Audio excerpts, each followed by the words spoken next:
Hi everyone, this is Janet. I'm back with another video and I have a few creations that I want to share with you. One of my favorite things to make, and that is my teacup pin cushions. And I've been working on several of them and I wanted to share three of them with you today. And the first one I want to share here is this purple one. I've chosen to name this Christina's Purple, because that is my granddaughter Christina's favorite color. She has her room done in purple, and I thought, well, why not name it after her? And I took this, it is actually a matching cup and saucer. Normally I don't always have matching cups and saucers. I just sort of match them up as best I can, but I found this set at I think it's St. Vincent de Paul's. I found it over there and I got it. And I had some this white lace with a hint of purple in it that I thought I'd add. But I want to show you something first, and that's the material here that I used to make the pincushion.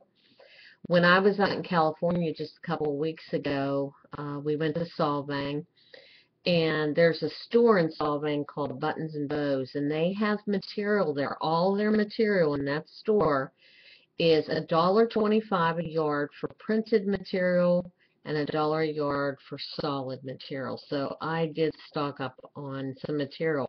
And one of them was this purple material. I just thought it was just so beautiful, and I thought it would make a gorgeous pincushion on this particular cup because if you see, there's very tiny rose pattern, and the roses have a purple cast to them. So that's why I chose this material. But I have this lace here that is purple and white, and I also have a plain white lace underneath that I wanted to use. And I also used it to trim the saucer itself, and then inside I put a layer of lace in here as well. Now, on top, well, let me turn it around this way. On the handle, I made a bow. This ribbon I got from my son and his wife for Christmas. They got me some scrapbooking stuff, and I thought it matched perfectly. And then I dug into my jewelry stash and found this earring, and I cut the back off and used it as the center of the bow. So I thought that looked really nice. And then, of course, I have the three roses. Two are in the solid purple, and then this one here is purple and white, and they are from Wild Orchid Crafts. And then on top of that, I got a watch here in a jar of jewelry that my daughter picked me up, and I use a lot of jewelry when I create, and I thought I'd add that to it. And then I made some stick pins. The two up here actually match. They're identical in their creation. I made them exactly the same. And then the third one here is just slightly different. It doesn't have the large spacers in between. And this time what I thought I'd do, I haven't done this before, is I added some spools of thread, the miniature spools of thread, dark purple, and then this one here is a light purple. Since this is a pin cushion, I went ahead and added those as accents. But that's my first one. As I said, this is Christina's Purple. I named it after my granddaughter. Now I have another one that I named after my other granddaughter, and this is Abby Shabby Chic, because Abby, my youngest granddaughter, loves anything shabby chic. And this too is a matching cup and saucer set that I found. Matter of fact, I have a few of these that I've used. And this material, though, I got at Joann Fabrics, and I thought it went perfect with the rose pattern on the cup. And then I used the white lace to trim it with the pearls. I usually put pearls around. I love to add the pearls to the pin cushions. And then here on the handle, I didn't put a bow. I got a butterfly. These butterflies are from I Am Roses. And I wanted the butterfly there, but these little roses here that I've added are from Wild Orchid Crafts, and I had to add those there. And then, of course, I have the crocheted flowers with the pearl in the center, and they are from, I believe, I Am Roses. And I added a couple little buttons up here, and then I just added a little safety pin, because you use that in sewing sometimes.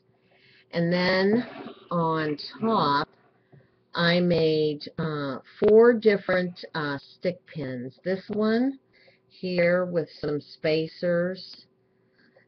I love to use spacers because they just add a new dimension to a stick pin. And then this one here, and it's all pink and clear bead. And then I have this one here, and I used this stick pin is actually from Wild Orchid Crafts. I liked it, and I thought, well, I'm going to add that. And then I have the pink pearls with the spacers. And then finally this stick pin here, spacers, and then the hot pink beads on that as well. And I also added the lace along the saucer, and it's a mauve pink and then the white lace, and I added here on the saucer a couple spools of thread, some buttons, and then of course one of these doodads. You know what I'm talking about. It helps you thread the needles, and that's what I added to that. But this is Abby Shabby Chic. That's what I'm naming this particular teacup pincushion, and that's all. Those 2 are in honor of my beautiful granddaughters. Now this one is a little bit different. The cup and saucer do not match. I got these last week at Goodwill. This cup here, I got 4 of them. They did not come with saucers. And then I used one of my rose pattern saucers from the other set with it. And then I had this lace that I got last year out in California, and it has the pinks and the greens in it, and I thought that would make a beautiful bottom to this particular one. And then this material here, I believe I got this as a fat quarter down at Paxcatans, and I thought it would look beautiful on with the roses and everything. So that's what I used to make my pincushion. And then I put around here, these are from I Am Roses, the crocheted flowers.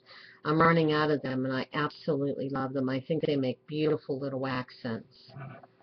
Let's turn this around, and I put a bow on the handle here. And then I made one of I call them pincushion flowers, because I actually take the lace and I do the running stitch and pull it to make the base. And then I actually take a small piece of material, and in this case it's a cream colored material with little pink roses on it, and I cut a circle out. I do the running stitch again, and then I fill it with fiberfill and pull it so closed, hot glue it onto the lacy base, and I call them my pincushion flowers. And I use them a lot in different crafts that I do. And then, of course, I made some stick pins. This one is kind of different. I had ordered one of these spacers here, and the spacer has a little hook off to the side that you can add charms to. So I used the red beads and the white because of the roses, and then the charms. One is, let me see if I can maneuver these. One is a teapot, and the other one, there's nothing better than a piece of pie with a cup of tea or a cup of coffee. So I added those and onto my pincushion. And then this one is white beads and crystal type red beads to that with a spacer at the bottom.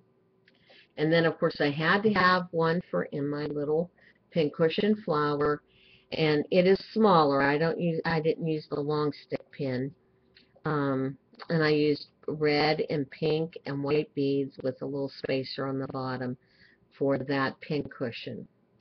So these are the 3 that I've completed, and they are out.